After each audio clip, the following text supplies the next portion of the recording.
Hey everybody, what's going on? Today, me and Poncho are going to talk about The Walking Dead. Now, we're doing this because I'm a huge fan of the show, and I've been watching it for over a year now. And he just recently, and by recently, I think in the past month? Yeah, just 2 weeks ago, I basically watched every released episode over about 4 days. Yeah, and we can attest to this, even in the Minecraft Let's Play we did. I kept telling him, you need to watch Walking Dead, it's the best show on television. You mentioned it in pretty much every time you ever talked to me before I watched it. You were like, hey, you should watch Walking Dead. So I did. And now we're talking about it. Yeah, because it deserves to be talked about, because I don't remember how I found out that he watched it, but... Probably because I told you. You did? Yeah, didn't I just tell you, hey, I watched The Walking Dead, and then you were like, I don't know, but now I have that knowledge. That was like a week or so ago, and instead of me being like, dude, what do you think about everything ever? I was like, we should get it on video, so we're going to get it on video. Yep, so and we're going to start from the very beginning. He watched it and told me that he thought it was great, and then I forgot the order of the chests open in. So, he watched it and told me he... Are you in Dire Dire Docks? I am in Dire Dire Docks. You know you're Super Mario 64, my friend. That's the best freaking level with music. Alright, so we're going to start with Season 1, and then go to Season 2 and 3, and then also the trailer... The trailer for Season 4, right. Yeah, they just released at Comic-Con the trailer for Season 4. If you haven't seen it, go watch it right now, because it's really good. It's better than last year's. Alright, so Season 1... 6 episodes, the beginning of the series, and first of all, I want to know what you thought about the very, very first episode, because that was, in my opinion, probably top 3 of all the episodes of the entire series. That episode was so good, I watched the rest of the season that day. Exactly. That's exactly what I did. I watched the first episode, and I didn't go to sleep until I watched the rest of them, of the whole season, and it was like 7 in the morning. It was awesome. I didn't stay up quite that late, but I did, especially the scene where he comes out of the coma or whatever, and he realizes stuff, you know, and he sees that scene is just clearly the best. It really, really is. So I gotta say though, I enjoyed him going to Atlanta because I live like 30 minutes from where that ostensibly would have been. From Georgia. They're all in Georgia. Mm-hmm.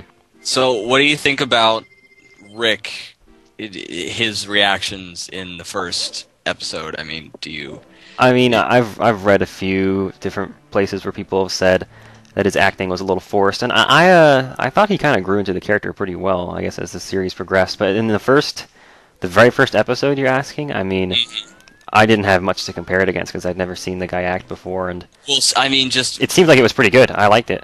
Reaction-wise, it was just. You're at that point, you're still adjusting to the universe of The Walking Dead, and so the acting is not distracting you yet. Mm-hmm. So, but I think the main reason that I like the show, just in general, is that they've never done a zombie television show. So whenever you're watching a zombie movie, like Dawn of the Dead or something like that, you get like 2 hours of a zombie story, and then it ends, and you don't figure out who, what happens to all the survivors and stuff like that. But with something like this, you get to, it's just an ongoing thing, and you get to see character progression and the character development under the massive stress of Zombieland nonsense is a big part of it. It's awesome. Okay, so going through Season 1, Rick finds out that he's in a zombie world. He eventually finds his family. He finds a group of survivors in Atlanta, then goes back to their group and finds his wife and son. And then they eventually get to a laboratory and find out information. The CDC, essentially the CDC office in Atlanta. Yep. Which I'm not sure if that's actually there. You should look it up. That'd be interesting if you actually looked it up and it wasn't there. So, when it comes to other characters, I want thoughts on everybody. Carl, Shane, Lori, Daryl, Andrea, T-Dog. Okay, T-Dog, underdeveloped. Oh, I suck at this boss. Yeah, T-Dog was an underdeveloped character, so I really don't know what to tell you there. But for the rest of them, I can give you answers. Shane, hated Shane. Like, right out the gate. Just despised him. Really? Yeah, they set him up in what, either the first or second episode as, like... I mean, I hated him, and I hated Lori right from the start. You hated Lori too? Why? Because she just, like... She just, like, abandoned her husband, and it was so quick. I mean, even in the whole, oh, I was scared of zombies excuse, you know, she basically just abandoned all hope that her husband was going to be around again or anything. And even then, even if she had irrevocable evidence that he was dead, it's still kind of a dick move to turn around that quick and start sleeping with his best friend. Well, oh, I'm getting double teamed. I look at it, I mean, I don't 100% disagree with you, but I kind of look at it to where, you know, Shane was there, and... Shane was definitely the worst of the two. Yeah, I didn't... well, I will say there was one point in time where I really did like Shane when he beat the shit out of Ed Peltier after he hit Carol. Remember that? What? Oh, yeah. Yeah, that where all that the guy women were was, down there doing the laundry when they're doing and stuff, when they're doing the laundry to get Carol away, and then, the abusive husband. I didn't know his name. Was just kind of standing around. Well, he ended up hitting Carol, and then Shane goes down there and beats the ever-loving shit out of him. I liked it when he did that. That was interesting. That wasn't interesting. It was cool. It was like, yay, go Shane.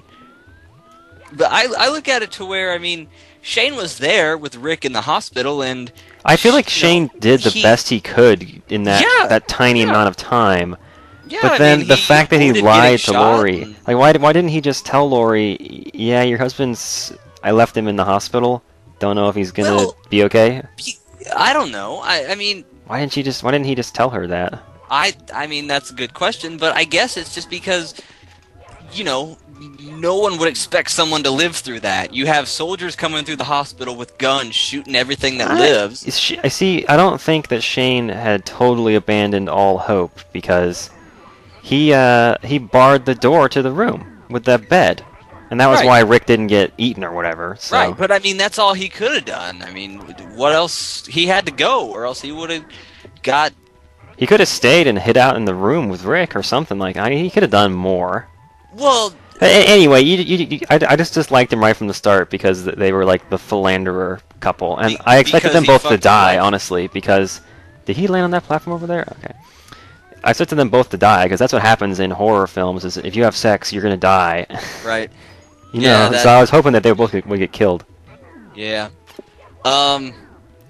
So but then there's the look on Lori's face when Rick comes back, and she's like, she doesn't seem happy. She didn't seem happy at all. Very, very well, the reason she doesn't is because she knows that she already. She knows she fucked up. But yeah. At that point, your fucked upness should not be overriding your oh my god, my husband's alive emotion. So that there kind of sealed the deal for me that Lori wasn't any better than Shane. Oh, geez, I forgot he was coming. When Shane tried to get close to her and Carl again, she kept pushing him away and, basically... Yeah, and then Shane, becomes the attempted rapist of the series, which is right. Which, well, I didn't get that. The reason that she, just, kind of berated Shane about it, because Shane... Like Rick said in that episode where he came back, Shane had every right to think that he was dead. I mean, it's not like logically it's not like Shane totally lied to Lori. It's not like he was like, Okay, so even if you take all guilt out of the equation for that philandering nonsense, Shane is still a huge dick for many other things that he does throughout the series. Well, yeah, but that comes from after. Rick gets back and they talk about, the way he acts. Yeah, basically, I get that. I understand that. Yeah. So any more topics on season 1 in particular before we move into season 2? So, well, I mean, I guess. I don't know how you organized your little questionnaire. I didn't even really do it. I just I'm going on the fly here. the fourth episode, the Vatos episode, where they all go back into the city to try to get Merle, and they run into the grandmother in the warehouse. Oh, yeah, that was interesting. 'Cause I was wondering how they were going to deal with other people in the post-apocalyptic world, and they're sort of like the worst villains in my head. Because they're like the betrayer, you know. Whereas the zombies, zombies gonna zombie, right? Mm-hmm. Zombies Zombies gonna be zombie. zombieing. They just be zombieing, and that's just what they do. They're hungry. That's their thing. But when humans take advantage of the horrible zombie apocalypse situation to be, in order to be a huge dick, that's not cool. And I think that the bad humans are definitely the worst of the villains, as you see in season 3. Mm-hmm. So, I that episode kind of threw me off, to be honest. No. Just because it was, it was weird. The whole. Plus, I don't think that one guy was a very good actor. That one, Felipe. Felipe? What? The guy who was the janitor, who ended up being the janitor. Oh, the one who was the leader? Yeah, he wasn't. If you watch the scene again where Rick gives him a couple guns, I still think he's a very good actor. Anyways, I felt like they changed their minds really quickly about that group, and they both had sort of a false front of aggressiveness up that just suddenly disappeared. And I feel like it disappeared too quickly. That episode could have been written a little better, I think. Yeah, I think it could have too. I mean, Grandma walking in and diffusing the situation should not be enough for them to all just put their guns away and go, let's go hang out with Abuela. That was really funny, though. You know? I have to admit. Just an old lady walking into the room to kill the tension.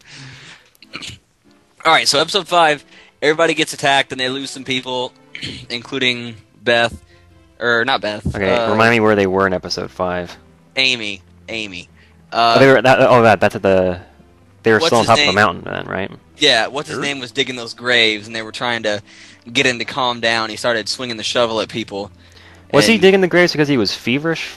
He wasn't even bitten yet, was he? He was digging the holes because he had a dream, and then once they got attacked, he was like, "That's what I had the dream about." Right. It sort of turned out that way. They get attacked. They lose some people, including Andrea's sister. And who they had developed relatively well in the couple episodes before that with the fishing scene and such. Yeah, the fishing scene at the beginning of that episode. And then they lost some people there, and then that guy ended up getting bit. For the life of me, I can't remember his name. That guy. Oh yeah. And then they ended up going to the CDC, and the one guy who was there still trying to figure out how to reverse this whole epidemic. He ended up setting the place to explode and then finally let them out at the very end. Well, he didn't set the place to explode. That was just what that place was designed to do. Well, but he hit the button in order... Well, no, actually, yeah, that's true. They did. But he prohibited them from leaving until the very end. So... Oh, no, I don't. Okay.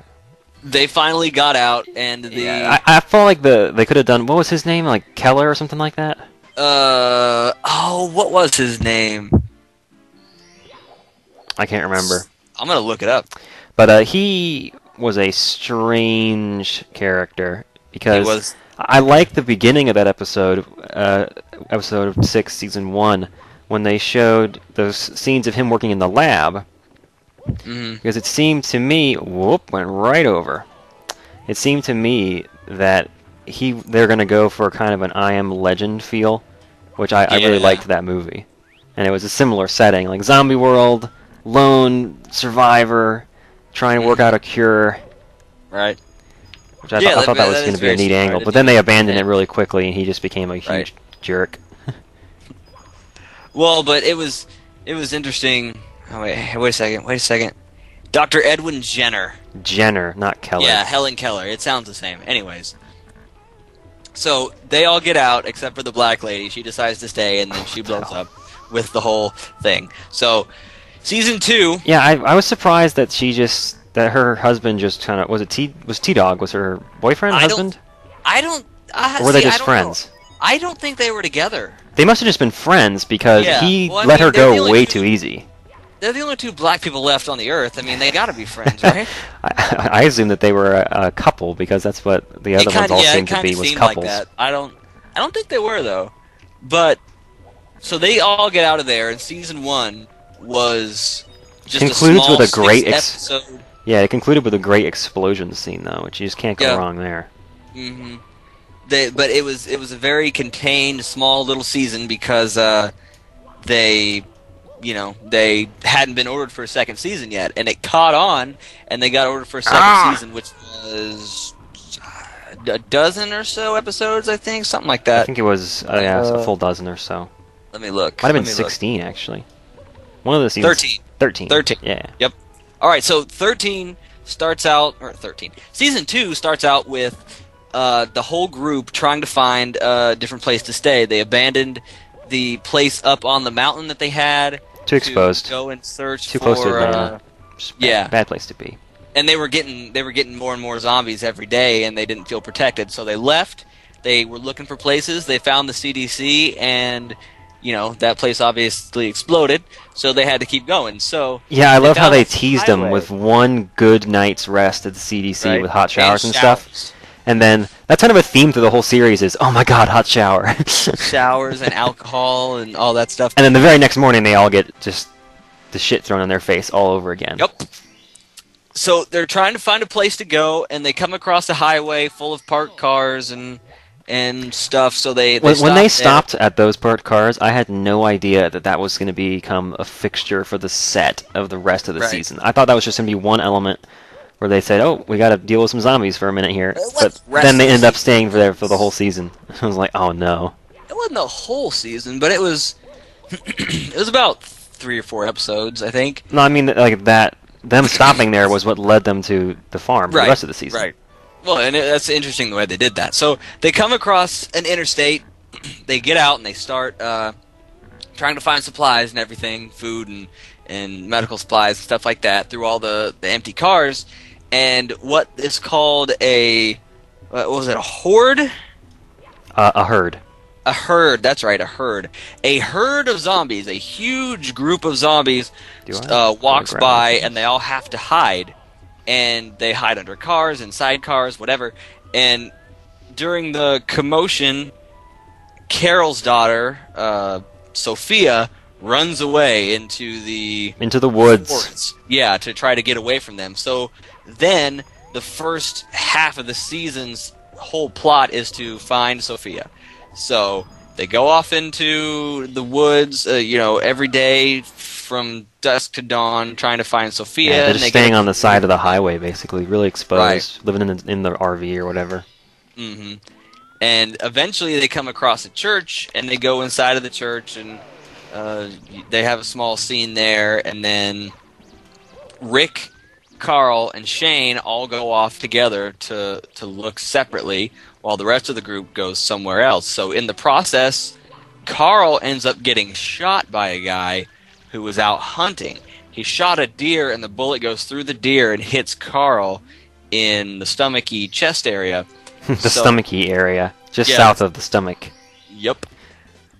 In the pancreas. So Rick has to get Carl. Who is The guy is his like obviously 6-year-old kid or Right. however old? How old is he supposed to be? 10? Something like that. It's definitely not 6. I think he's 10, but the actor who plays him is like 15, so it doesn't really work. No, he's only like 12 or something. At the time, he was like 10. Oh wow, really? Pretty sure.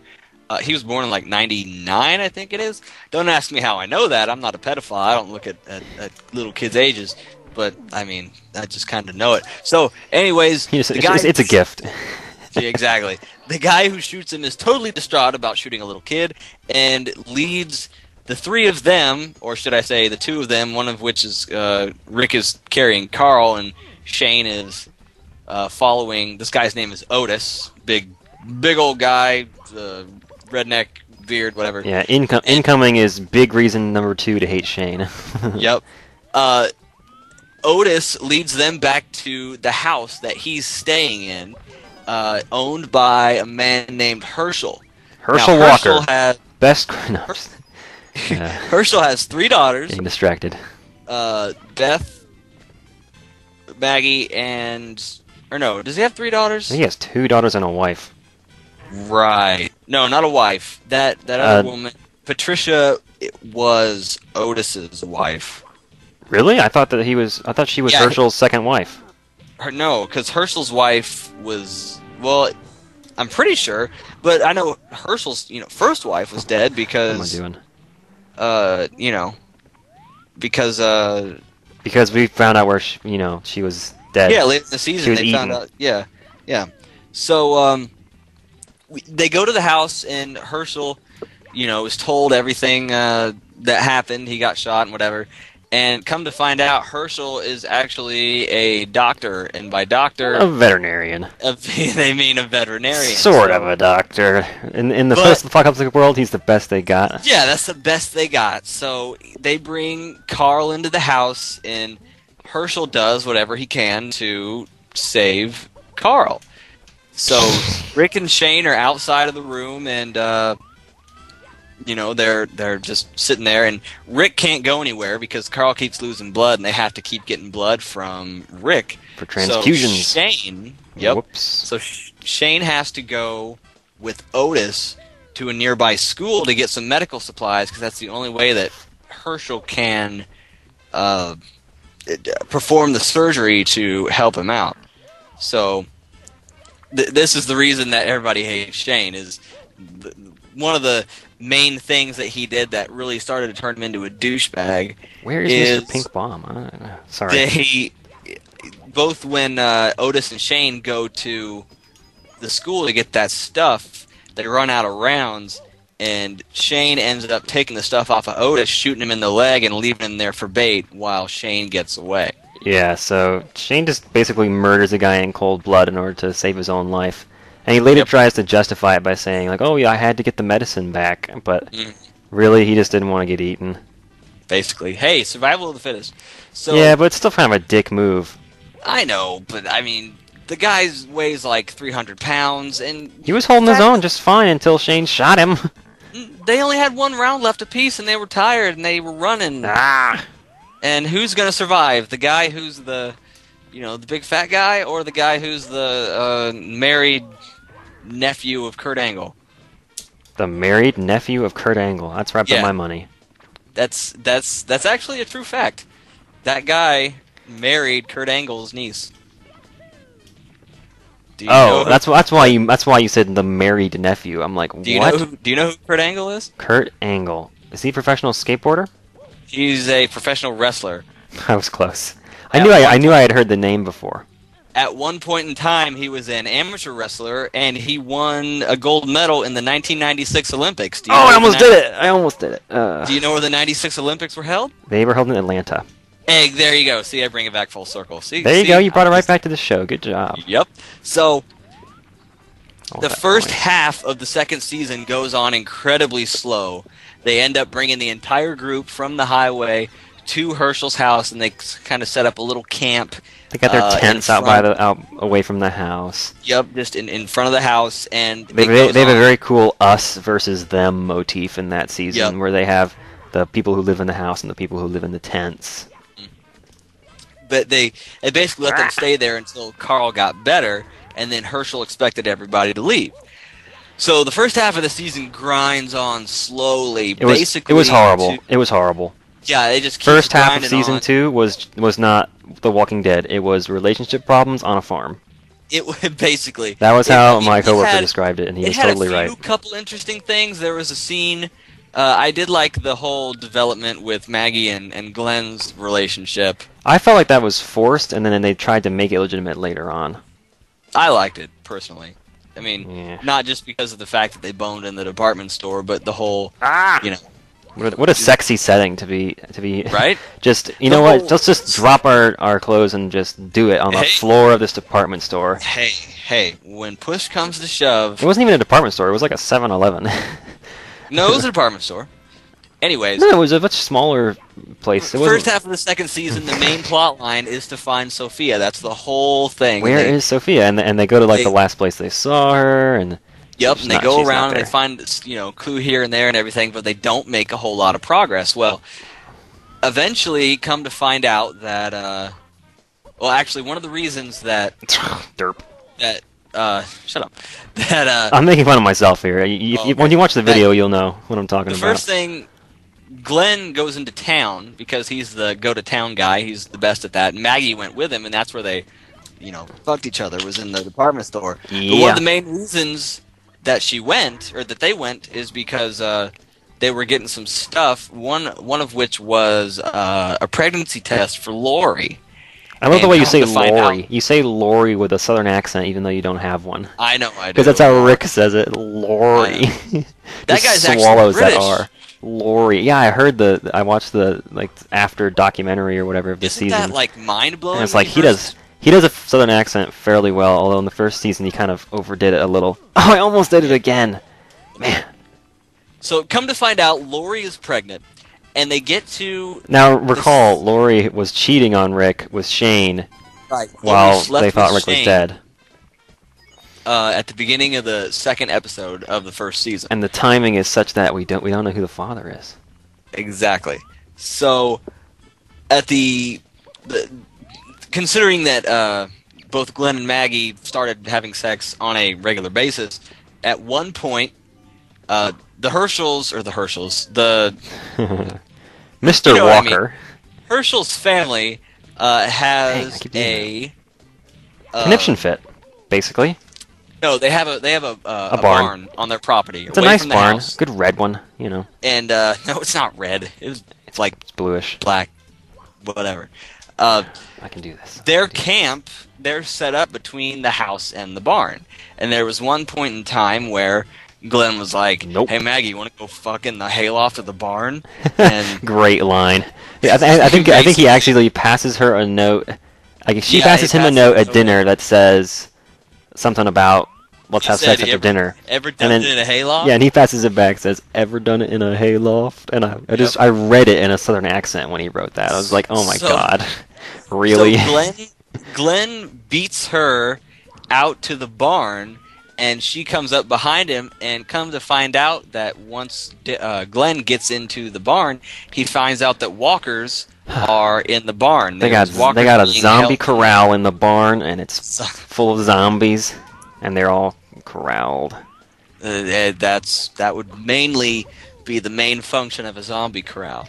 And we come to find out that they're not just in there because they like barns. They're in there because Herschel put them there, because Yeah, he he put 'em there. believes in his heart of hearts that they are not beyond saving, and that the people Right, in there will be people.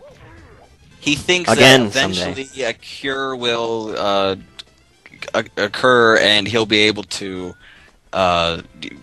cure everyone in the barn, because all the people in the barn that he was keeping are actually people he knows, including his wife. So, as I said, the story grinds very slowly over the first half of the season, and when push comes And you to finally shove, get to that revelation where it's like, oh, Right, there's walkers in the which is- barn. it's just so Glenn tells everybody there's walkers in the barn. You know, they get into a kind of a little tiff with the Herschel because they want to. They don't want there take to be care of the walkers. zombies. Yeah, they don't want to live. They don't want to near live next to a barn full of walkers in case they get out and eat Right. them in their sleep. it. Right. So Here comes reason number 3 to hate Eventually- Shane. it's no. I actually really liked it. This is probably my favorite moment of the entire series. Yeah, one of my favorite moments too. Great The plot twist end- incoming. They for each season, for at least the second and third one and ongoing, they always have a mid-season finale. The mid-season finale for season 2 was Rick and Herschel. You're gonna be just laughing your ass off when you see this footage.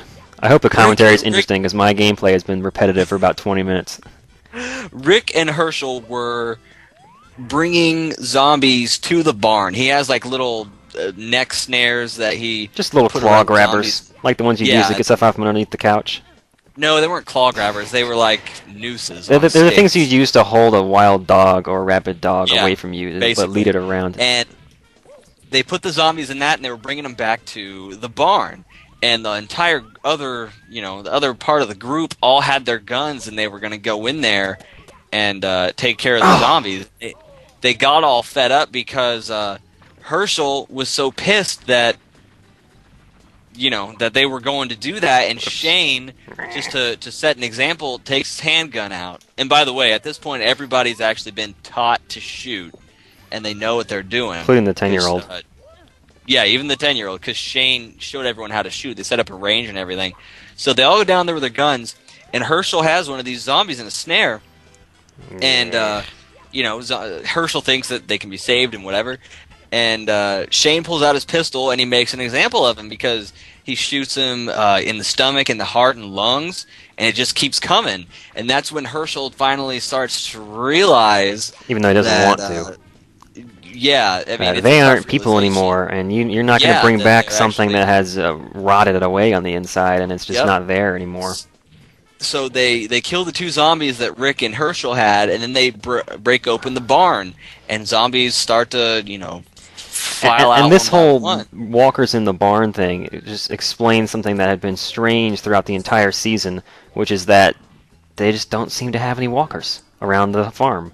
For the whole first half of the season, once they get to the farm, they just don't see any walkers for like 4 episodes in a row, and that hadn't happened before, and so they really should have realized something was up. But well, they do when they go out and look for Sophia in the woods and stuff. Yeah, so that sort of explains why the farm. They try and give off the impression that the farm is somehow immune, like the prevailing winds go the wrong way, or something stupid like that, where zombies just don't like to go there. But then it turns out that there were zombies, and Herschel was just putting them in the barn. So all the walkers start filing out of the barn one by one, and the very last one that comes out... Oh, I did it!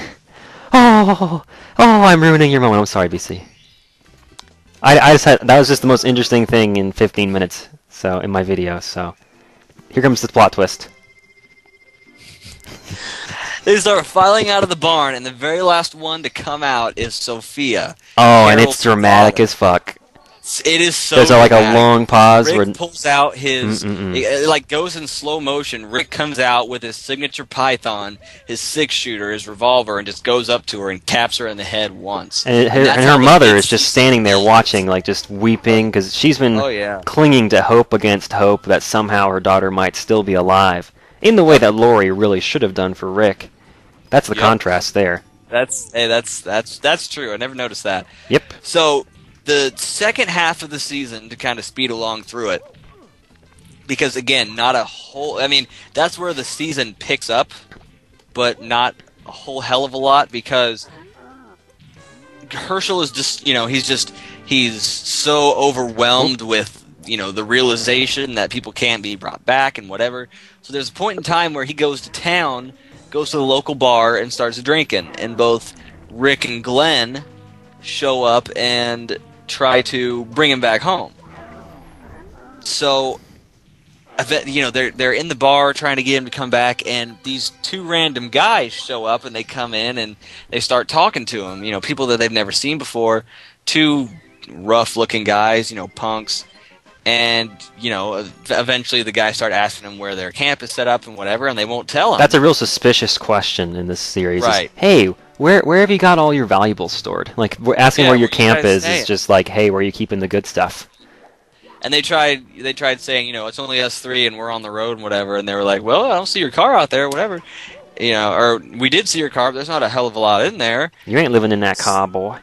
Right. So the guys eventually try to kill the 3 of them in the bar, and they end up, Rick is a quick shot, so he gets them both. But they were rolling with a group of people, so a gunfight ensues. Chased.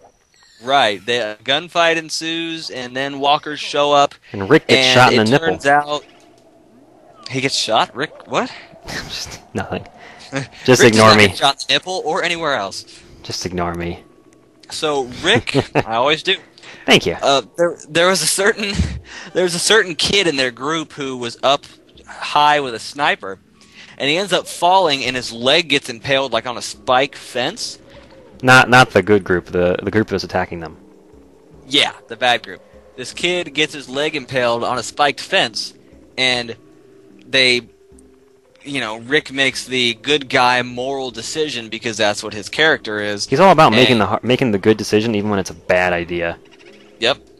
So he just rips this kid's leg right off the thing, and they bring him back to the camp. Yeah, 'cause they were going to try and do an amputation and like help the kid, but there wasn't time when Right. the walkers got in, and just wasn't going to happen. Right, like they're on the fence, and they were like, "No time, just They're literally on the fence. just pulled his leg like right off." So they bring him back, and they have him chained up, and they were interrogating him and trying to figure out where his group was and whatever. And you know, not half the group, a very small portion of the group wants to let him go because eventually they made the decision that you can't. You can't let the kid go because he'll go back to his group, tell him where their place is, and then they'll get ransacked and, Yep, they'll killed, basically. They'll get totally destroyed. So most of the group wanted to kill the kid, and a small portion, Not really, not even a small portion. Just the one character. Just Dale. Just Dale. Dale's Dale. the only person in the whole group with a conscience at this point. Yeah, and he was trying to convince everyone not to kill the kid. So eventually, Dale, he's not very successful, and he ends up getting killed by a walker. And yeah, that was unfortunate. I really liked him. He was one of my favorite characters. He was probably the only redeemable character that whole season. Dang it. Oh, that's not true. Daryl's amazing.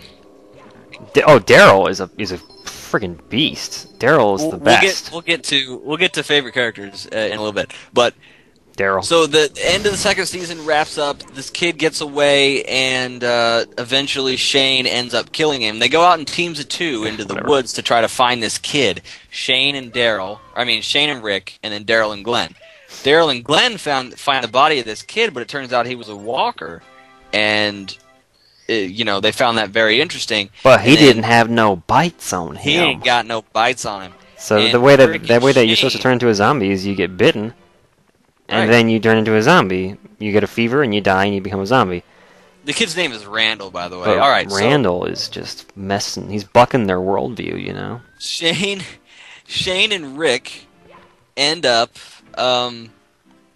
going off, by themselves, and it gets to the point where, at this point in the series, Shane has gone completely insane. Yeah, he killed Otis. He shaved his hair. It was just bad haircut. The reason he shaved his hair off is because there was marks on the back of his head where Otis tried to fight him back, and there were cuts and stuff, and they were only noticeable if he had a full head of hair. So he shaved his head. Really? I thought he shaved his hair because Otis grabbed him by the hair, and he didn't ever want anybody to be able to do that again. Because Otis almost hung on to him long enough that they both would have died. That could have been it. So I thought that's what it was. I'm pretty sure there was a mark, like a bloody cut on the back of his head. You could get away with having those. I mean, they're not going to suspect murder if you got a bloody cut on your head. Well, especially not in their universe. You know what I mean? It's right. Still weird. Right. They definitely would have asked him about it if they saw it, in my opinion, because even a scratch, people get suspicious. Anyway, I think it's a walker bite more than anything else. So Shane and Rick go off, and Shane is completely insane at this point, and he wants to kill Rick because he thinks that with Rick dead, eventually Lori will come back to him. Lori and Carl will forget about him, and he wants to be with and he wants to be with Lori. So ends up it's just too good. They start getting into a fight, and Carl is the one to shoot Shane. Well, hang on. You gotta finish the story, man. You skipped a bit there. I did. I just realized that. So Shane has lured Rick away from the rest of the group under this pretense of the whole, where's the boat? Oh, I haven't done the boat one. Oh, no.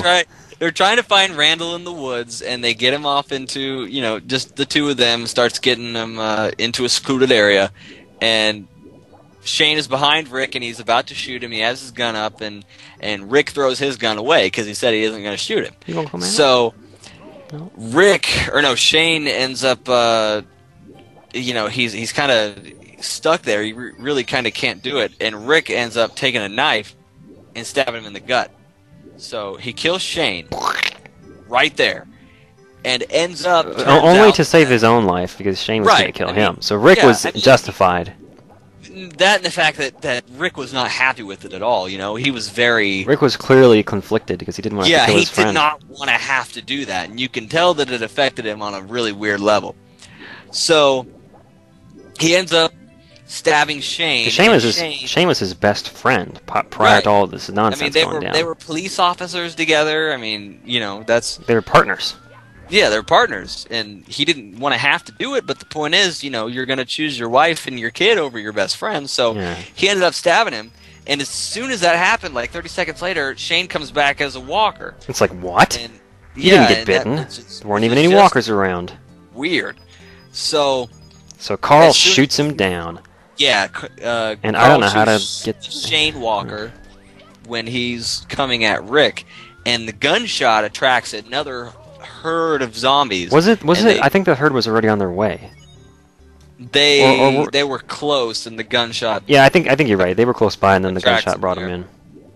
So, am I freezing? No. Oh, there we go. Everybody, you know, the season finale of season 2 is everyone reacting to the herd and trying to leave. So, Jimmy dies. Gotta get everybody just starts dying. Patricia dies. The farm is no longer safe. Andrea's left behind, and they all go off into little groups to try to go away, and they try to regroup back at the highway from the beginning of the season. So pretty much everybody gets there. Andrea's off by herself, and she's in the woods, and she has the bag of guns, and she's trying to defend herself, and eventually this big old hooded figure... super sexy hooded figure. You mean? Yeah, very sexy hooded figure comes up with swords, with dreadlocks, and dual wielding katanas. Yeah, and has two walkers chained to the back of him. Or was it 2 katanas or just 1 katana? I think it was 1. 1 katana, 2 walkers. Right, same thing. So they all regroup back at the highway, and they find they keep going, and they end up making camp for a night, and sweet love. You can tell Rick at this point is just completely I don't even know how to describe it. He's really not pleased. Well, you can tell he's gone, just mentally. He's just going out of his head because he just had to kill his best friend, and he wasn't super excited about that. Right. So he states to the group, that if they're going to stay with Rick, it isn't a democracy anymore. Yeah, he's like, you better do whatever I say, Basically. Yeah, it's not good. He's reacting to what Shane had done. Right.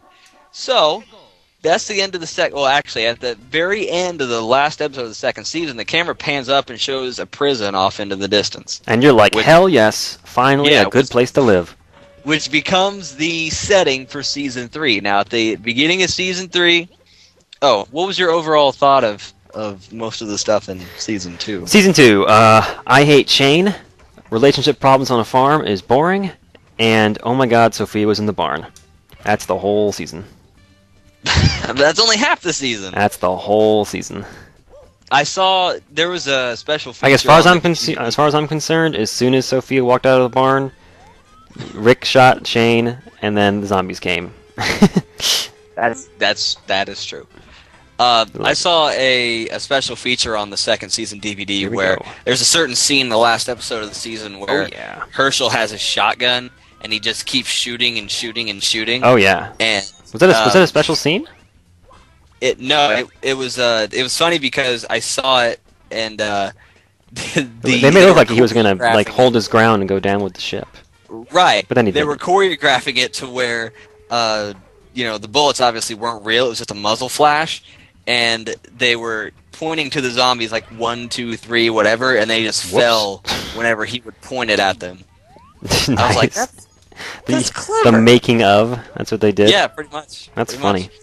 Alright, so the beginning of the third season opens with everyone coming into a house, and the whole group is basically going from house to house. They have not found a permanent living situation throughout the space between seasons 2 and 3, past about 7 months or so?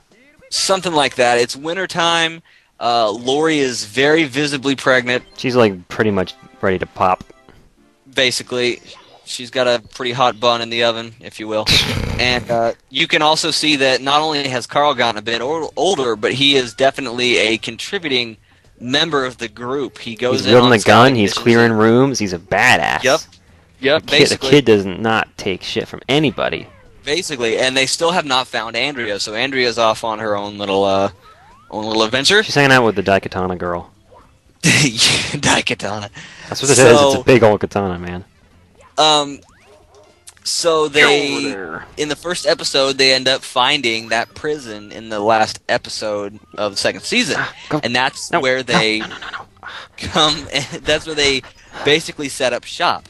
It's Got it. very fortified. Obviously, it's a prison, but it also has fences around and guard towers and things like that. So You know, it's like the a prison. ideal place where you would want to Raise a family. protect yourself from zombies, more or less. So the season progresses a little bit. They get into the prison, and this is one thing that I didn't really like about the season, but it made sense. The fact that it cut the story into two different facets. I hated that. They have I really didn't despised like it. Yeah. Half of the story is, and there were some episodes that focused solely on the prison, and there are others that focused solely on the other half of the story. Andrea. Most of them were both. But Andrea, it turns out that the person who saved her, her name is Michonne, a badass black chick with a sword. Can I kill a Baba Who- with this? Who doesn't even use guns. She's just a badass, and she uses swords. And she's also black. She is just the sexiest piece of anything on this whole show. She is not very sexy, but she is. just, oh man, she's So- she's everything a post-apocalyptic guy could ever want. Right. So her and Andrea are in the first episode. They're still roaming around just like Rick's group was, She's a bit talkative though. That's kind of annoying. and Andrea is sick at this point, like physically ill. And eventually they are found by a group of people, and they're brought into this town called Woodbury. Woodbur. Now, Woodbury. Pronounce it properly, Welcome to please. Woodbury. Woodbur. Woodbury. Woodbur. So Woodburn is Woodbury. ran by Woodburn. Woodbur. Woodburn is run by a guy that they call The that is known governor. as the governor, and the governor come to He's the character that you love to hate in season 3, since you're done with Shane now. basically. I was so Shane pleased when is- Shane died because I thought maybe they would have gotten rid of that guy, and they didn't have to Nope. have a guy you love to hate because they have Nope. zombies you can hate. Nope. But nope. Nope. Nope. There Nope. always Nope. has to be an antagonist. There has to be a relatable antagonist, and the zombies don't have motivation. Yep. Well, they do have motivation. They want to eat your face. But Yeah, it's too simple. the governor comes off at the very beginning of the season, a very hospitable man, and the Yeah, season progresses, and they show more and more of things that the governor does that makes him a dick. Like, Just being, for example, his taste in interior design is just horrid. I When mean, they, oh man, could you as see the those season drapes? progressed, it showed how really sick and twisted the man was. A very early on episode, the second maybe, in the first episode, how they found Michonne and Andrea was they found him near a wrecked helicopter because they went toward that obviously to figure out what was going on. They found them there, and there was one guy from the wreck who survived, and the governor ended up killing him. For no good reason, Off. really. Well, before that, though, And- he found out where... They found out where his National Guard platoon was, and then they went and Right. killed all the National Guardsmen. He went to the National Guard's little group, a bunch of buff guys with guns and everything, and waved a white flag and said, "Hey, I know where your guys are. I have a town. Come with us." And then ended up Shot him. killing the entire group, took all their supplies and guns and everything, and he's just a big he's a big poopy dick. He's a huge That's all he asshole, and I don't even understand how he could have ignored the Mm-hmm. extreme value of a dozen armed, trained soldiers. Right? No, Bring no those guys kidding. back to the town. Come How on. stupid are you? It just doesn't make any sense that he was just You have killing like a people. dozen people who are professionally trained in firearms and everything, and you decide to kill them and just take the stuff for yourself. Yeah, that was just unexplainable. I have no idea what that was about. Basically, the governor is a big old douche.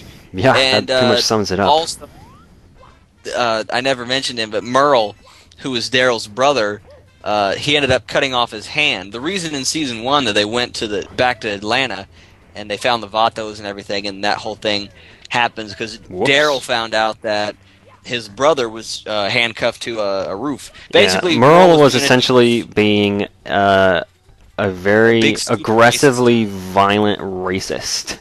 Yes. That's how I would describe it. And so Rick had to chain him, or rather handcuff him, to a roof pipe. On a roof, and then they left him there when the zombies started coming. Unintentionally, really, because they went back to try and get him, and they dropped the key. T-Dog went back to get him, T-Dog dropped the key, and basically they couldn't get him. Anyways, he ended up, the way he got off of the roof was he cut his hand off, basically. Yep. And once he comes back in season 3, he has like this interesting... The claw! Basically, not robotic, but, you know... He just has a metal thing on the end of his arm. Yeah, this makeshift stump that he puts a blade on, too. And yeah, he has like a Gillette attachment. He uses it as a weapon. So... that whole side of the story is honestly the part I didn't really enjoy. I like the prison I like the prison more because as they go on, as the story of the prison goes on, they find prisoners for, you know, inside. They find 5 prisoners. Herschel ends up getting bit, but Rick saves the day because he cuts his leg off. Or not his leg off, but his lower leg off. The like basically bottom half of one of his legs was bit, so now and Rick just chopped that stuff off, and Herschel lives. Yep. So Herschel's all right. He's just on crutches, and it's a very tense moment. It's not like, oh, he's fine. It's you know, well, yeah, is he gonna? But I mean, and he passes out from the pain too. And then they think he's going to become a walker, and it's like, oh no. Right when they do that, they find 5 prisoners who were held up in the prison. The cafeteria. The cafeteria. And they end up having food and whatever. And they basically have like a living room, a kitchen, and a poop room. The poop room is funny. I did not know what to expect. Like, when they said, you don't want to open that, I figured it was because there were dead people in there or something, but no, just a poop room. Year-old. Turns out that the prisoners had been there for over a year, and they had no idea what was going on, so they had just been in there eating and everything. And some of these prisoners were kind of alright, other ones seemed really suspicious dickholes. And they, like, in the first episode, 2 of them died? Yeah, 2 of them die. So, because they got rid of some of them real quick. Yeah, the leader, if you will, ends up trying to kill Rick, and needless to say, Rick is more... not pleased. Well, at this point, I know it's kind of hard to say this over a convicted prisoner, but Rick at this point was way more equipped to kill someone than a prisoner was. So 2 of the prisoners are like pretty much done immediately. A third one bites the dust eventually, but not without doing some damage, because the 4th episode, and I do want your thoughts on this, the 4th episode of the 3rd season, there's 16 episodes in the 3rd season. The 4th is honestly the most memorable and major, because you have 2 big character deaths and a huge shift in the story. One of those prisoners gets chased out of the prison, and he eventually opens up a certain thing in the prison to let a bunch of walkers inside, and T-Dog ends up getting bit and sacrifices himself so Carol can live, and then the whole place is overrun and everything, and Lori finally pops, and she dies during childbirth. So now they have a little girl. And the thing that they found out at the end of the second season, which I forgot to mention, Jenner, the guy from the CDC, tells everyone, or not everyone, he tells Rick, and then Rick ends up telling everyone that everyone is infected. And once you die, you automatically go zombie mode. Yep. You ain't even gotta be bit. As soon as you die, you a zombie. Yep. Which explains why Shane turned into a walker so quickly. Yep. So, to prevent the instance of Lori turning into a zombie because she just died from childbirth, Carl and Maggie are the only ones around. Hello, did I lose you? Walker infestation. You cut out on Skype. Hopefully you'll be in your own recording just fine. So. Yeah, I'm good. I'm talking to myself. Carl and Maggie are by themselves with Lori, and this is lasting for an hour. This is awesome. We're having a discussion, man. This is like The Talking Dead, only we're actually interesting. I know, right? I've never watched The Talking Dead. I'm just talking out of my ass. And that's a really good show. They get split up during the ruckus, and that's when her water breaks, and she ends up dying during childbirth. And Carl, Maggie delivers the baby, and Carl ends up shooting his mother in the head when she turns into a zombie.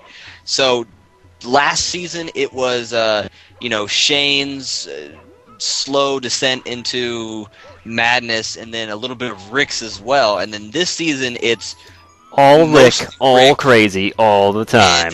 And a little bit of... Where is the cannon? A little bit of Carl, too, because I think at the end of the 4th episode is probably the most powerful moment of the entire series, because all the walkers are gone, they regroup, and it shows Maggie holding the baby, and Carl holding the gun, and Rick comes up to them and realizes that Lori isn't there. And he's like, oh, no. He slowly begins to realize that Carl had to do the honors, if you will, and don't call it that. That's horrible.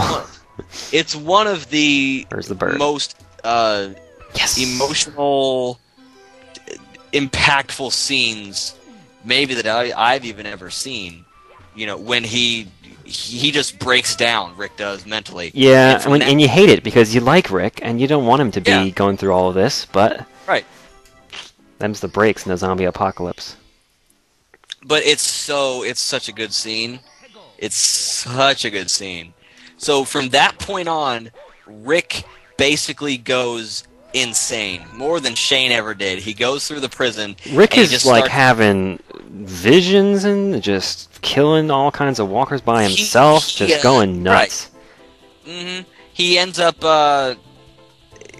He goes through the prison, the parts that they haven't cleared out yet, just with an axe and a gun, and he just goes Rambo, and he's not in the right state of mind. And whenever somebody tries to confront him, he, just basically almost beats the shit out of him. He goes crazy. So at this point, Rick is basically out of the group. He doesn't. He's not really leading anymore. He's kind of just losing his mind. Doesn't really ever see him a whole lot, and that's how it works out. So the baby is born, but Herschel says that the baby won't survive for very long if he doesn't have formula. It's a girl, by the way. You gotta get that milk. I don't know why I said he. So got milk. Glenn and Maggie go off to and find some breast milk, and lo and behold, Maggie. No, I'm just kidding. to go. Wouldn't that be great if that's how that story ended? That would be funny. Turns out Maggie's pregnant too, and all kinds of milk is coming out. Right. Which is a nasty plot twist. They go to a nearby store, like department store, and they find some formula. And do they bang on the floor of that department store too? I can't remember. No. They just start making out at the entrance though. So at the beginning, or no, I take that back. Maggie and Daryl went off to get the formula at one point. I forget why Glenn and Maggie went to that store. I think it was for diapers or bottles, something like that. It was baby stuff. Anyway, baby stuff. At this point, on the other side of the story, it's a baby dragon. At the other side of the story, Michonne, at this point in the town, wants to leave and tries to convince Andrea to go with her because she thinks that there's something fishy going on with the governor. And she's right. Michonne's pretty much always right, actually. Yeah, I love Michonne. As far as I can tell. Michonne ends up leaving, but Andrea stays because they had been out on the road for 8 months, and Andrea wants to, settle down in this town, and she wants to feel a little bit normal. So Michonne leaves, and Merle goes out to look for her. And while he was out because they don't let you leave this town. Because once you know where it is, they can't let you leave because you'll tell other people where you saw it. Basically. And then everyone will get eaten. Basically. Presumably. So when Merle goes out to find Michonne after she left, because the governor tells Merle and a group of guys to go out and kill Michonne. So Michonne goes, she's out running and kills everybody but Merle, so it's just Merle. And Merle runs across Maggie and Glenn, who... What are the odds? Gargiulio. Do what? Oh, right, Gargiulio. That was a funny moment. Gargiulio. I gotta say. What was what? You That had a question Gargiulio going. bit was a funny moment. You almost had a question there. What? No, I just said that was funny. Oh, okay. So Merle ends up running into both Maggie and Glenn while they're out getting the stuff for the baby, and ends up kidnapping them, and Just happens to kidnap him. and takes them back to the town. And Michonne is watching the whole thing, and they notice that that they mentioned where their camp or something. I don't know. They tipped off. Michonne was listening, and they tipped off where they were, The like prison. the whole group. So yeah, the prison. Even though they didn't directly tell Merle. So, or no, I believe they said something like before Merle showed up. Anyways, point is, Michonne knew where they were staying, and once Merle took Uh-oh. Glenn and Maggie back to the town, Michonne picked up the stuff that they were trying to get back to the baby and then brought to the prison. So basically, they kind of swapped. So the prison now has Michonne, and the town now has Glenn and Maggie. So But no one really has anything they really want in this no world. one has anything in the world of zombies. What So in the world? the mid-season finale for season 3 is a group of Rick, Michonne, Daryl, and one of the prisoners. Forget his name. The big black prisoner. Tyler Forget Perry? his name. Anyways, they took a 4-person group, led by Michonne, obviously, because she knows where it is, back to the town I don't know where to I'm going. save Glenn and Maggie. And at this point, Glenn had been beaten to almost death by Merle. To try and find a location of their secret camp Right, where there they're trying must to figure certainly out be where amazing things. Exactly, they're trying to find out where the prison is. So Merle beats the shit out of Glenn, Whoop, nope. and needless to say, the governor does some not nice things to Maggie. That was probably the most That- despicable thing. One of the most despicable parts of the whole series, I think. Yeah, but it's a great reason to wish Horrible, that, horrible things upon the governor. Exactly. That's what it is. So the season mid-season finale is that group of 4 people going to the town and trying to save Glenn and Maggie. Well, in the process, Daryl is kidnapped, and they do get Glenn and Maggie, and they get out, and the end of the second season, or the second season, third season, mid-season finale is they have in the town, they have like a little gladiator ring where they put walkers around the edges on chains. Just really and they sick have, stuff. And they have they like bear fight bait them, but they blood. rip the teeth out, and it's just horrible. Right. But in this case, I mean, normally it's fake. They take the teeth out of the walkers, and it's just for show, because they would have Merle and like another heavy do it. But in this case, they put both Merle and Daryl in there because they find out that Merle's like a traitor because he would have picked his brother over anyone else, whatever. And they have them fight basically. I forget how they get out. How does Daryl and Merle get out? Oh, People I come in remember, to save them. Rick shows up and they throw a smoke grenade into the group. Yeah, they at some point And picked up they- tear gas and stuff. They did that from not from Morgan. They got it from the back of the police station, maybe? I don't recall. They might have found it. That Probably lag. found it in the prison if it's tear gas. Maybe it But was. I think it was a smoke grenade. Anyways, they had a smoke grenade and they threw it and they got Daryl and Merle out of that area. So they bring them back, and they get to the point where, you know, they're all safe and they're out and everything, but they don't want to bring Merle back to the prison because Merle's a big, huge douchebag, and they don't, you know, think they'll That's basically get it. along. Yep. Merle's a big, So- huge douchebag. So an episode goes on where Daryl and Merle go off by themselves, God, the sub and causes ungodly everyone lag. else goes back to the, back to the prison. And Back to the Future. honestly, one of my favorite scenes of the whole series is there's a scene where Merle and Daryl save this Mexican family from walkers and just go about their merry way, and they end up getting into a fight because Merle wanted, you know, basically payment from these people, and Daryl didn't want anything. He just saved them and kept going. So Because he's a they got nice into guy. Exactly. That's why everybody loves Daryl. That he's a badass. He's a So- badass with a crossbow, and he's a good person. He's so badass. So they got into a little tiff in the woods, and Merle ends up ripping Daryl's shirt to reveal Nipple! A third nipple! a third nipple on his back, scars. And it turns out that they were from his dad, you know, their abusive father.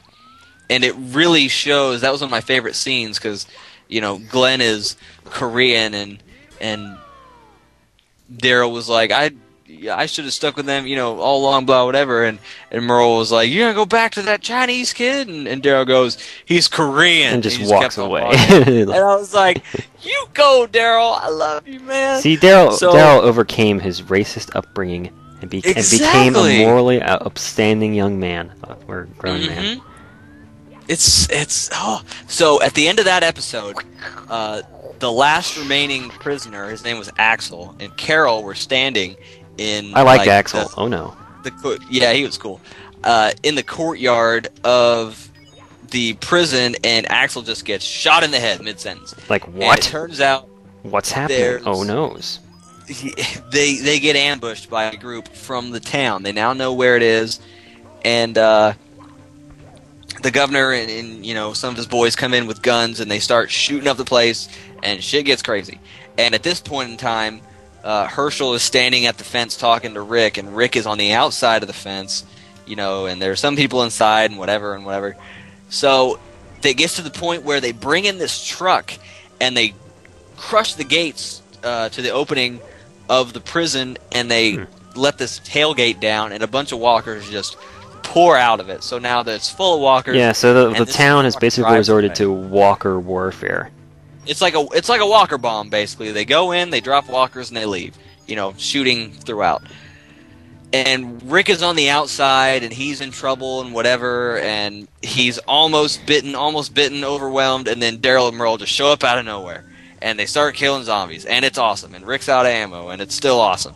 And Glenn comes back in the truck, and he saves Herschel from the inside of the thing, and the episode ends with most of the people on the inside of the safe zone of the prison, and then Rick, Daryl, and Merle on the outside, which was probably one of my favorite endings to an episode of the whole series. Just because they come back and they're like, the cavalry's here, yeah, fight. Woo. Yeah, that one they're really stretching the limit of how far you can make a character be definitely gonna die and then have him not die. Because Rick was so far gone when Merle and Daryl showed up that he should have been overwhelmed one way or the other. Right. There have been some theories about how pissed would you be if It's all in an the end- illusion, and Rick is totally just- nuts. I Rick, believe it. Rick is still in a coma and he's dreaming. Yeah, and Ash Ketchum's in a coma too. I would kill small animals. Okay, so Jeez, you take your The Throughout- Walking Dead throughout very this- seriously. throughout this time, Andrea, you know, finally figures out where the prison is, and she wants to go back and see everybody and And say everything. hey, And say hey. just like that. Yep, and then leave immediately. Yes. And Hey, then I'm the going funny now. thing, See you later. the thing I find interesting is the fact that Oh no, I missed it. you know, when they get there, they don't really accept her back because they kind of shun her from the group. Why do you think that is? It's been too long, and she's been with the governor. Well, I mean, I guess that's true, but I mean, so basically, And they'd Andrea become a wants much to more play- insular crew since she That's left. true. Oh, this is going to be bad. That's true. So Andrea wants to play the role of peacekeeper at this point. She wants to make it to where they don't end up fighting, and neither side is going to back down. Yeah, because they've been killing each other, and it's just not. They're not just Right. going to come to a peaceful conclusion. At least Right. not while the governor's in charge. So I think a lot of people consider this probably the best episode of the whole series. There's an episode where they go to find a crib for the baby, who at this point is named Little Ass Kicker. The named baby's by Daryl. actually on MTV's Cribs. That's the real plot twist. Wow. What the- What a twist! Okay, so they go to find what the voice crib. was that? What That's the twist? from Robot Chicken. There's a Robot Chicken Oh, where's the last coin? running gag in an episode where M. Night Shyamalan pops up at the end of the sketch and goes, "What a twist!" Yeah, M Night. Oh man, So they go to find the crib, let's not talk about and him. in the process, they run across this like booby-trapped house, and at the very top is a guy holding up, and it's Morgan. Now, he was a guy who was in the very first episode that Rick met in the very first episode, along with his kid, and hadn't been seen since. Yep. He gave Morgan a walkie-talkie that he got from I missed one of the red the coins. police station, and told him that he'd call him every day, whatever. At And dawn. they got further and further out that they couldn't communicate anymore with it because It's a CB he radio. never Not answered. a cell phone, you know. hmm So at this point, he ends up going crazy. Morgan does, and you notice that his kid's not there anymore. Ends up his kid's dead. He got eaten or bitten by a zombie that was actually his mother, because their mother, or that kid's Whoa. mother, Morgan's wife, Morgan just never had the balls to shoot her in zombie form, and she ended up teleport. biting the kid, which is just Just not swell. yeah. Not So- even close. Morgan goes nuts, and he has one of the best scenes in the whole series where he talks about, he just gets all emotional.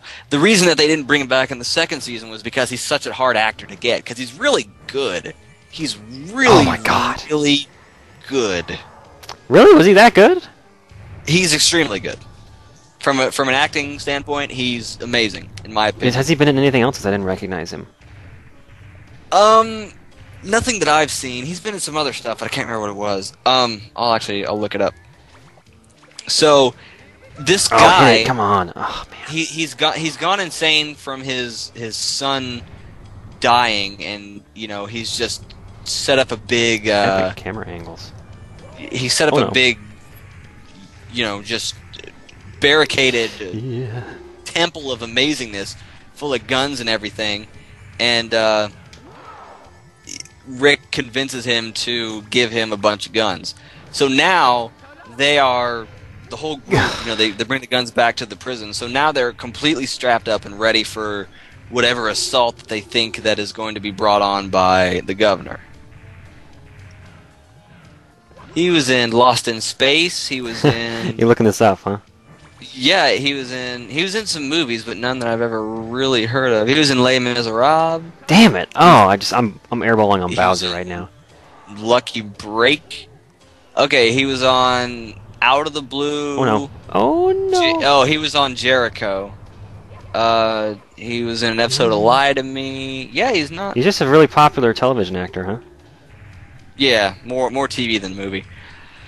So they get the guns from Morgan, and now they have more than enough, they think, to take on the governor's big old group that they, because they feel an impending war coming on, so they're getting ready for it in any way possible, because they hadn't found ammo in a long time, and they were, not only outnumbered but outgunned and any, whatever. So they get all their ammo and everything, Oh my and god! Yes! Oh they yes! get back to the prison, Oh. and Oh. are you okay? I'm inside Bowser. You're inside Bowser? No, it's just behind him. I was gonna say. It's all good though. That'd be hard to do. So, let's see. I'm looking at the episode summaries here. Oh, they eventually get to the point where Rick and the governor meet face to face to negotiate. They parlay, as it were. They try to parlay and try to come to an agreement to where they don't have to go to war. And you know what it happens? Comes down to it. Rick shoots the governor right in the dick. And then the series is over, and there is no season 4 trailer. We were lying to you. Good night. I'm Angry Poncho, and we're done here.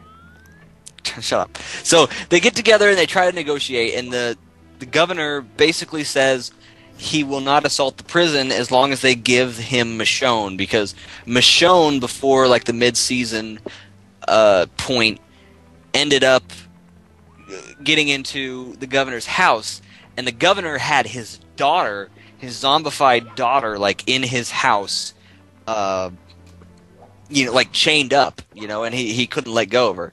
Her name was Penny, and Michonne ended up getting in there and killed the little girl. And the governor also had like fish tanks full of severed heads too, just showing how sick of a man he really, really is. Now you're a man, man. Michonne, you know what video I'm thinking daughter. of, don't you? I sent you that video. You did? I sent you that video several times, I think. I don't think I watched it. I'll send it to you later. I'm sure you will. No, So you're a Michonne man. ends up killing Penny, his daughter, and then like inadvertently destroys this big case full of heads, and that's why the governor's so pissed at Michonne. So the Because governor she broke wants his big Michonne. case of heads. Right. So the governor It's wants unacceptable. Michonne. And after the whole meeting, nothing really bad happens, but How does this work? they go. I'm not doing.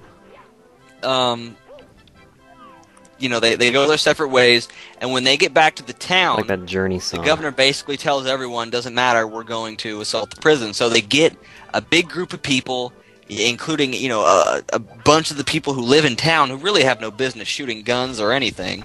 Just get get the townspeople together with their pitchforks and shit, Yep. and they're just torching try the and pitch- take out the prison. They're going to go kill the ogre. Yeah. So Get they- your torch and everybody- pitchforks. So everybody at the prison, is getting ready, and they're all getting ready, and then the final episode is supposed to be... Or no, I take that back. Second to last episode. Second to last episode is probably maybe my favorite episode. Maybe. Just because that one is the most... That one really hits you home, especially if you love Daryl. Because at this point, Merle has been getting on everybody's nerves in the prison, and Rick asks Merle to Whoa. capture Michonne and deliver her to the governor. So basically, Merle predicts that Rick won't have the balls to do it, and he. So when Rick backs Correct. out, Merle does it for him anyway. Yeah, so Merle takes Michonne to the spot and ends up. Michonne kind of talks him out of it, and they let Michonne go, and Michonne goes back to the prison, and on her way back, she runs into Daryl, and Daryl's trying to figure out where Merle went. Merle goes to the spot where they met, where the governor and Rick met initially to set up the deal, and everybody's there waiting, armed to the teeth. And Merle goes there with a gun, with an M16, and tries to do as much damage as possible. He sets up a big diversion. He turns on the music like super high in his car, and then like And everyone knows the Walkers love rap music. yeah. So it's on cruise control, and he jumps out of the car, and it's still going, and all the walkers are attracted toward the car, and it's a big distraction. So he gets into the building, and he starts shooting everybody from outside and whatever. And he picks off a fairly sizable chunk of the group, and eventually the governor finds him. Goes in there, and he ends up like biting his fingers off and shit, and it's really gruesome. Yeah. And eventually, Merle, I think, has like He- 7.5 fingers by the end of it all. right? Or no, sorry, So, like 3.5 fingers. Yeah, 3.5 fingers. Oh no. So the Oh, governor no. ends up Oh, stabbing wrong side of the Merle penguin. There we go. and doesn't kill him. And Daryl is the saddest scene ever. Daryl shows up to the spot, everybody's gone, and Merle is zombified, eating the guts of another, of a corpse. And Daryl just breaks down. And which is so sad because it's the Merle saddest. and Daryl had this weird dynamic with it, but they were brothers, and you understood that, and you like Daryl, and then Daryl just gets screwed. And it's like, one episode earlier, you would have been happy to see Merle just get eaten and get killed, because you didn't like him. But then, when he finally does go down, you see how bad it hurts Because that Daryl, whole episode, and you don't want it to happen anymore. You wish he hadn't that whole died. episode is set up to justify Merle.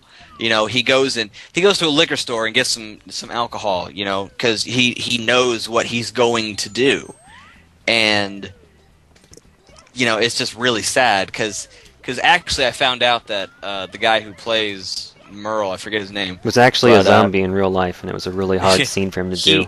He said that wasn't Merle's thoughts. He just wanted to get in there, kill some people, and get out, but it didn't happen that way. So Never does it? Daryl ends up having to kill Merle, and you can see it in that scene because he stabs him in the head just repeatedly over and over and over again, and you could tell that just years of built-up angst and anger just come out in that, because he has to do it. He has to kill him, and he doesn't want anybody else to kill him but him. I'm trying to climb these vines. What is this, Zelda? Oh my god. I need to play Zelda. So, the finale to the third season is they're expecting, a big assault on the prison, and It's just the Torch and Pitchfork Brigade. It's the Torch and Pitchfork episode, which basically happens. The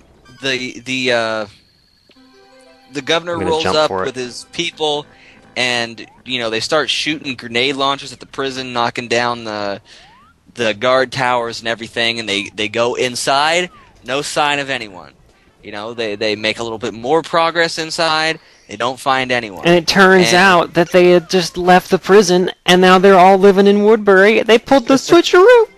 Because that was the main consensus of the group. They were like, they tried figuring that out. They were like, should we leave? Should we stay and try to defend it? What's best for the group?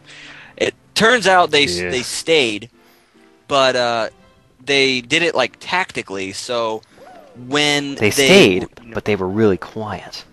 Exactly. So they ambushed the group with zombies, and the vast majority of this group that was sent in to do this stuff, they're not killers. They're just they're townspeople. They're soccer moms with guns. And they're still scared of walkers. So these people, the majority of them tuck tail and run, and hey boy, the governor just goes nuts because they get all back out onto the road, and everybody was like, they're not doing anything to us. We should just go back to town. I don't want to kill people, whatever. And the governor kills everyone except for two people, like his right hand, and his left hand man. He just kills everyone with his gun. So with his left hand.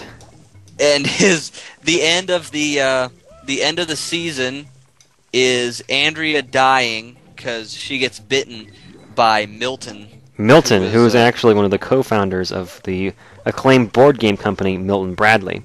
Exactly. Of course, after the apocalypse, he becomes a zombie research scientist. Yeah, money doesn't matter because there's nothing to buy. You only kill people for your belongings, for your gubbins. So I did it again. Andrea ends up dying. She gets bitten by Milton, and Milton, which nobody expected by this point in the story, because in the comics, Andrea is still one of the very few characters that is still alive. So it's still they diverted from the canon a little bit, and they it's really odd. So Rick's group, of course, they did some other diversions in the canon, because in the show the governor just basically sexually humiliates Maggie, but in the comics he brutally rapes Michonne. Can't. Yeah, he rapes Michonne. But did I call her Rashawn? Wow. Something like that, Michonne. For a long time, I thought her name was Rushone, because the way they say it with the accents. So, and another big thing that you may not have known is that they actually did a whole assault on the prison, war back and forth, where a lot of people died, and that's where the governor died. Except in the show, he ain't dead. It's going to be interesting to see what they do. I'm going to go fight Bowser. Which Bowser fight are you on? I'm just kidding. I need 50 stars for this. What am I doing? I really How many just stars wanted to go on the do you infinite stairs. I how many stars do you have? 36. But Jesus, I already had that's- 8 when we started. Oh, okay. So Or like 8 or Rick 9. Stewart goes back to the prison. They gain a couple people in I guess I'll go in here. what's his name and what's her name, Tyrese and his sister, and they bring back all of the innocent people from Woodbury to the prison. So the third season ends with everybody at the prison, and they're trying to take care of them, you know, whatever, and they're went in the they're wrong kind of one. starting a little community in the prison. So thoughts on season 3? Season 3, hate the governor. What else? No, that's it.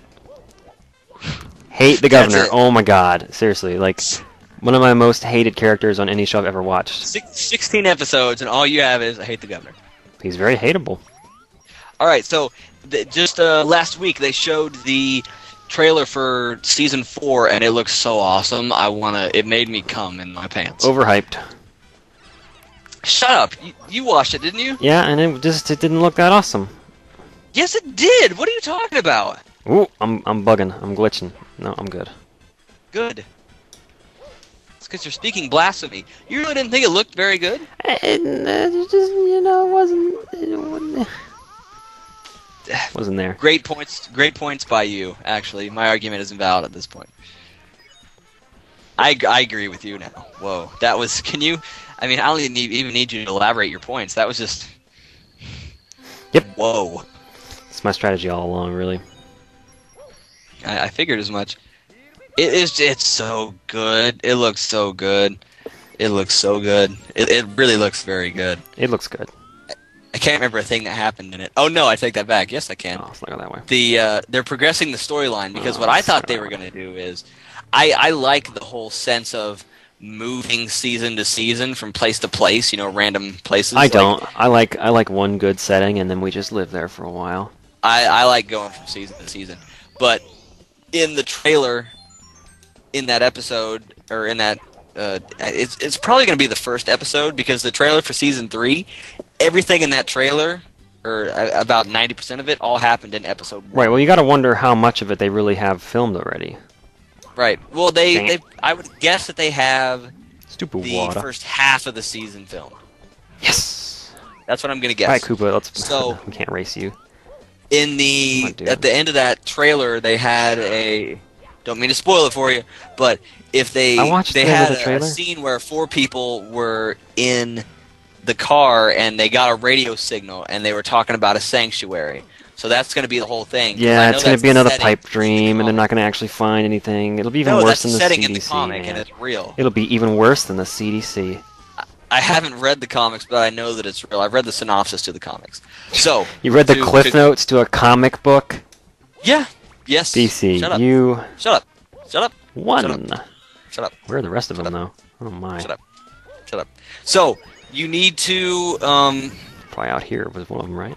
you need to go ahead and tell me your top 5 favorite characters. God, 5? And- I think I only and- have like and- 3 characters I like. Really, out of everyone? Well, I mean, all right. Number 1, Daryl, because So Mm-hmm. Daryl of is his your very favorite amazing character. bow, his mad crossbow skills. Daryl is a super duper badass. He rides around on a motorcycle and he has a crossbow as his primary He weapon. doesn't afraid of anything. And he's not afraid of anything at all. And then next would be Michonne, who Mhm. is one of the only characters in the whole show who actually has good. Can I not go in here? What is the? Okay. Nope. Nope. One of the only characters in the show who actually has good gut instincts about other people. Mm-hmm. She's the only one who sees the governor as. And she's A horrible- the female badass of the series. And she wields a friggin' katana. I mean, That- I'm sorry. That's just pretty friggin' hot. She is just one smoking. Do you need some time alone, Trevor? Oh, that sword. That blade. Trevor, are you alright? What? Are you okay, Trevor? I'm good. Just the way that she Okay. swings that sword in those long, third smooth favorite? strokes. Just, those long, Who's the slow third? strokes. I'm gonna hang up with you if you don't tell me who the third person is. My third favorite character that isn't Daryl or Michonne. That's tough. I I would have said Rick? Rick, except Rick just started to really suck in season 3. Glenn, Maggie, Carl, Glenn, Carol, okay, Glenn. Herschel, I'm putting Glenn on the list. How do I get off a shell? How do I Beth, get off of a shell? Tyrese, Sasha. There we go. So Okay, so Daryl, Michonne, Glenn would be Glenn. third because he's one of the few characters in the show who really has a good head on his shoulders and is capable as well as being a good person. Mm-hmm. And then next would be Dale because he's the only one in the whole group in season 2 that has a real conscience. And then if I had to pick a fifth one, It'd be it Carol. would be Herschel because Just all guys. Or no, he you said actually really seems to be a legitimately cool dude. Once you get out of season 2 and he's not the ignorant farmer guy who just really wants his loved ones to not be zombies and just kind of sort of ignores the facts of the situation. Where is that last red coin? There it is. Yeah, so I once he personally gets over like- his denialism, you can actually start to respect him as a character. And So the denial. makeover that he underwent between seasons 2 and 3, I didn't recognize him for like half of the first episode. Yeah, he had like a super long beard. So and stuff. great. He looks so good in season 3, man. They're just those long, smooth beard hairs. You need to go like jerk one out. It's totally fine. I'm You can good. do that like right I'm now. fine. Okay. I like Daryl first, Michonne second. Well, look and at that, then top 2. Wow. Tyrese third. Which one is Tyrese? See, He's the big black guy. Oh, you mean, what's his name? They stole him from Left 4 Dead. Yeah, you mean Coach? Coach, he's Coach. It's the same guy. Give Basically. me a star, Toad. I like Tyrese third, and then probably Glenn fourth, and maybe Maggie fifth. I don't know. Thought you had a star, Toad. I don't know, but I like. There's a lot of people. Yeah, he actually is Coach. He did the voice of Coach. I see, he's Coach. I'm telling you, it's the same character. Did you know that he did the voice? No, I just saw him. I've never even No, played. he literally did the voice of Coach. That's amazing because I've never played Left 4 Dead. And Why not? That makes you dumb. and I just thought he sounded kind of like him, and that they had the same basic idea of black guy in a zombie apocalypse who wields a melee weapon. And so then I was like, hey, that's just Coach. But basically, the only character that I would probably stop watching the show for is probably Daryl. Like if Daryl died, you wouldn't watch anymore. Yeah. That's what you're saying. But you Cool. gotta understand that Daryl has actually been tested as the most popular character on the show. Oh, clearly he's So- badassery and just Yeah. those long. So if they were to kill him off, another important thing too is that both Daryl and Merle started out as show only characters. They aren't in the comics right now. Really? They're supposed to be introduced. Right, well, the comics are ongoing at the same time the show is ongoing. So the canons are going to necessarily start to nest each other. One is going to have characters the other doesn't have, and vice versa. Mhm. So it's going Right. to become impossible. You have to just pick one that you like and only watch that. But since 'Cause if you watch since both of he's them, so you- popular, they plan on putting him into the comic book. Really? Talk Yeah. about fan service. And Merle, I think, too. But Get in here. regardless, I think if Daryl died, I'd probably stop watching Nope, the show. not going to make it. Just because Daryl's the biggest badass. Okay, Yep. anything else you want to add to the video? Because you gotta go to work. Let's see. You I wanna mean, nothing discuss much, how nothing we much touch else tips? except one of the real reasons that I really like Daryl is that he's just got that crossbow with those long, smooth arrows. Okay, I'm done. I'm done. I thought you were going to take this seriously, but I pretty much talked the whole time. No, you just sit did there. a good job, man, and I pretty much sucked at Mario while giving my opinion on The Walking Dead, which is what I expected to do. So So your overall opinion... was I really liked the show. I think that the first half of season 2 was pretty weak, but other than that, they've done a pretty good job, and it's got compelling characters and a decent plot line. And it has the characters that you love to hate, which I don't love to hate them. I hate to hate them. That's just how I am. But yeah, it's a great show. And if you haven't seen it already, don't watch it now because we spoiled it for you. Have you ever seen Game of Thrones? Nope. I haven't either. We should watch it and then talk about it. Nah. You said the same thing about Walking Dead, so eventually... Call me back in 6 months. Okay, I will. Okay, All right, now so, for closure, I'm going to leave the castle when we end the video. So let's do this. okay, so until the maybe possible Game of Thrones gonna happen. spoiler cast, Not going to happen. I'm Broken Champion, I'm Harry Poncho. and we're out of the castle and done here.